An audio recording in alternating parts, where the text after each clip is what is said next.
So I mean, they just made, I guess, now one of the biggest movies ever made. So yeah, who Barbie. would have saw that one coming? I don't know. It's kind of weird. Yeah. Anyway. Now, we're in a building that was built in 1940. How did you guys find this location? And then tell us about some of the history that is behind this building. So I found this building. A buddy of mine helped me find this. Seth Smith, that owns Lee Harvey's. Oh, okay. Which is just around the corner. Yeah, when I pulled in, I was like, oh, right, Lee Harvey's over here. Yeah, so I've known Seth since before he owned Lee Harvey's. But I told him what I wanted to do, and so we looked at something. We had another building picked out. It's quite a bit larger. When I got in there and started putting all the numbers together, the cost of rehab, it was just going to be unmanageable. Yeah. So we found this place, which is a lot closer to the south. I mean, you can basically walk out our back gate and walk across the parking lot and you're at Lee Harvey's. Yeah. Which is great. It's great for both of us.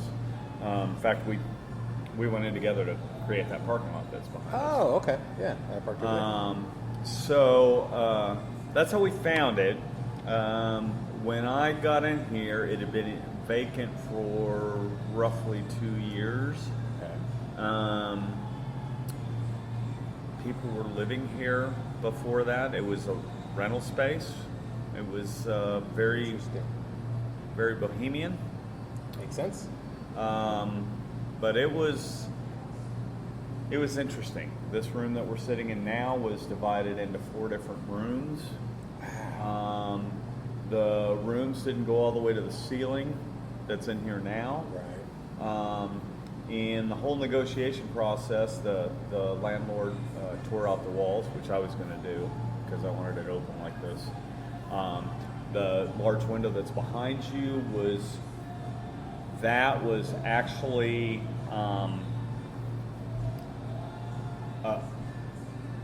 plywood with window units for air conditioning. Whoa. So that was the only air conditioning that was in here.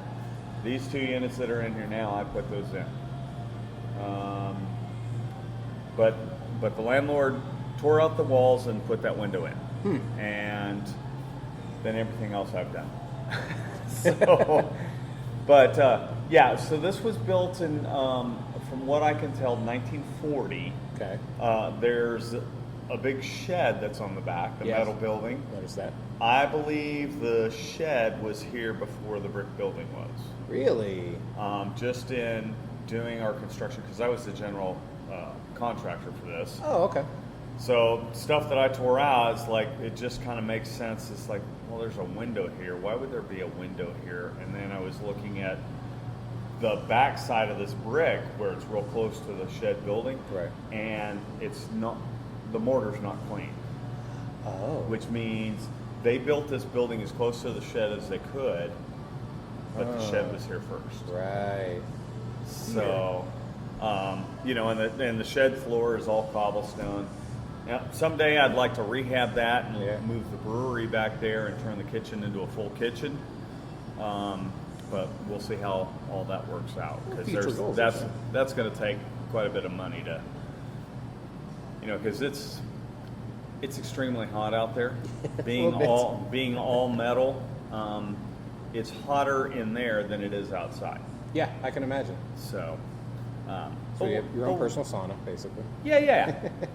So, but you know, we've made the best use of the space that we can, and so one of the owners in this building, that family has owned it since 1969. Wow. So it's been like a shop.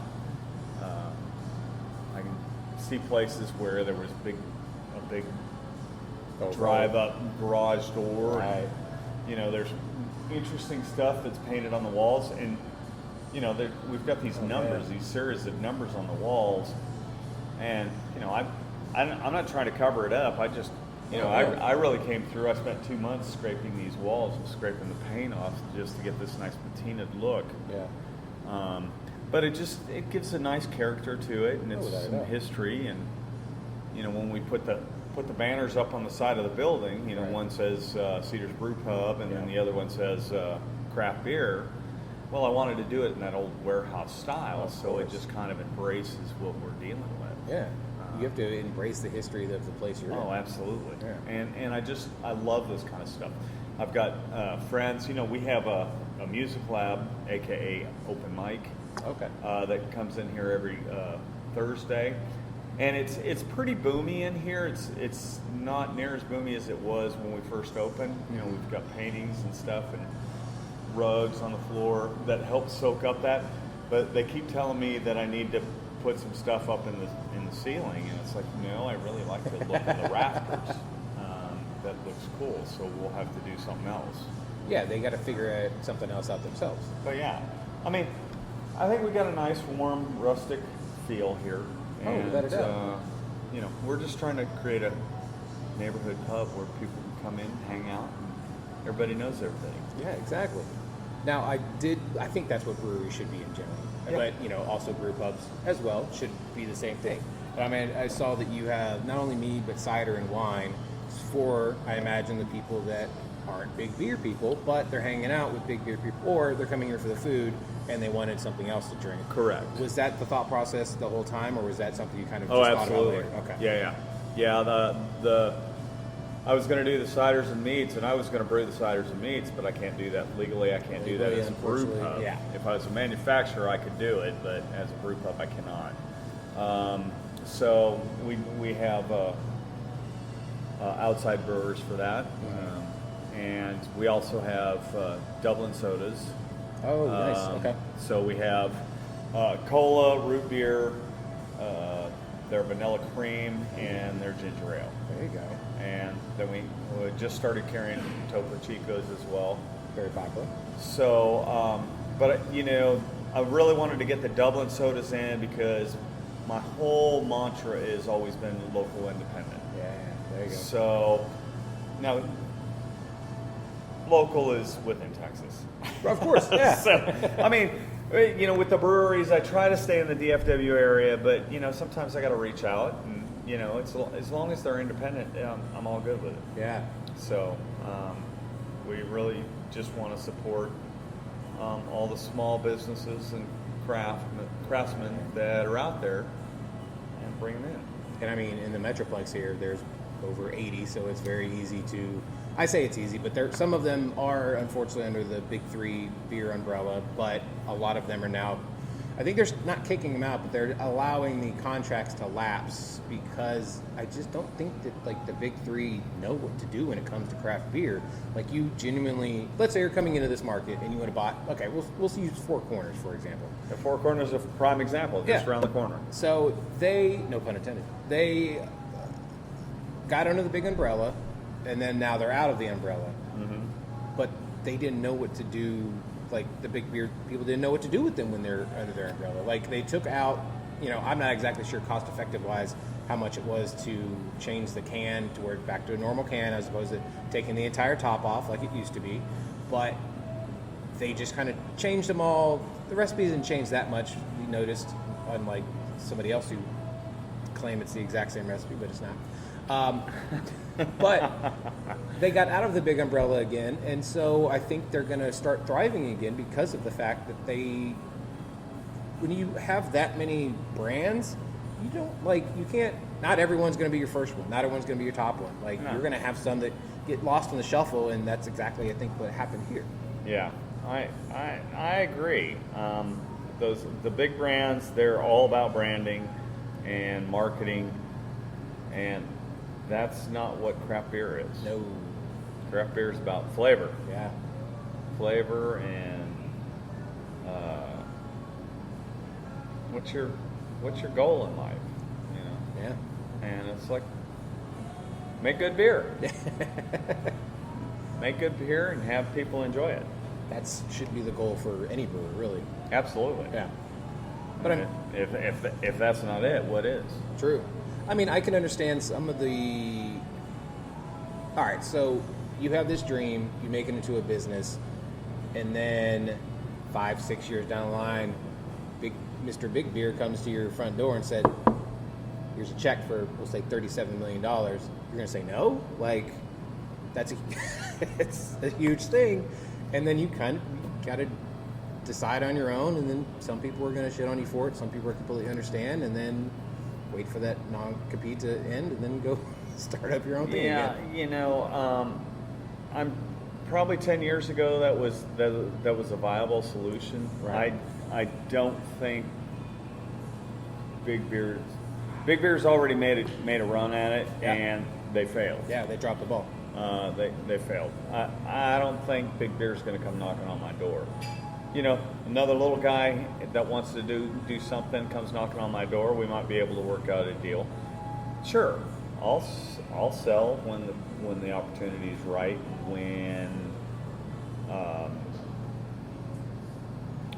When it looks good for the brand. Yeah. I'm putting a lot of work in building this brand, and I don't want to just turn it over to somebody that's just going to run it into the ground. Right. It happens. True. But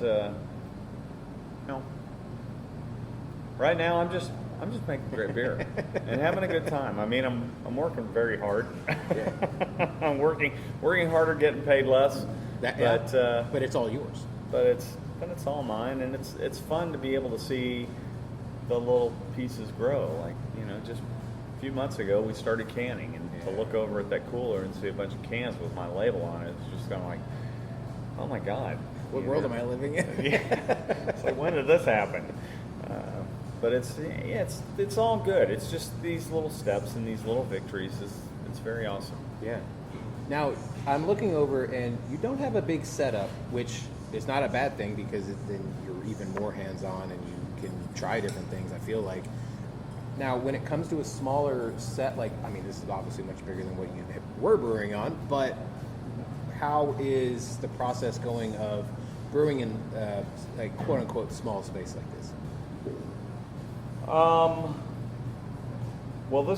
there's more space here than there was in my garage.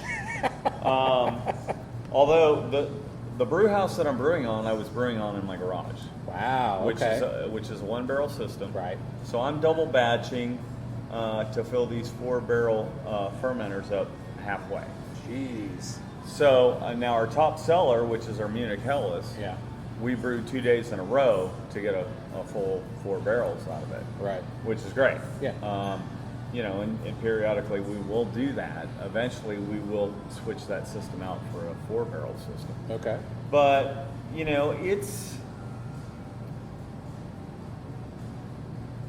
this process is very cool because it's bigger than what I was doing. Right. Smaller than what a lot of other people are doing. But I've always been kind of a guy about processes. Okay. Or processes. Right. How can I get from point A to point B the most efficiently? Right. And so each time I brew, it's like, oh, we can do this and save 15, 20 minutes. You do that enough times, it's like, wait, you just cut 2.5 hours off your day, off your production day, and produced more beer. Right. Which, at the end of it, cuts your cost of goods sold down. Yeah. Which is the idea of a business. True. So it's very fun because this is the same thing that we do in the film industry. Right. We got to come in. We got so many shots we got to get done in a day. How are we going to do this most efficiently and get it in there? Get in, get out, and go home. Right. So it's kind of a fun process, and it's a little sidewalk engineering going on. Right. Which is great, and which is really that's the goal. Yeah. That's the fun for me. I just love doing that kind of stuff. There's all this other stuff that I have to take care of, like books and marketing and all that stuff. And it's like, God, I really just started this to brew. Yeah. Yeah. You want to do the fun part. You don't want to do the unfun part. So I do that about 5% of the time, and then all this other stuff. But it's great. It pays off, and it's really fun to grow it into this. I mean, now that we have these 4 fermenters, you can see that I've designed this to have 6. Right. Yeah. So I only bought 4 to start, which I'm glad. because I think when we add 2 more, we'll go to 7 barrel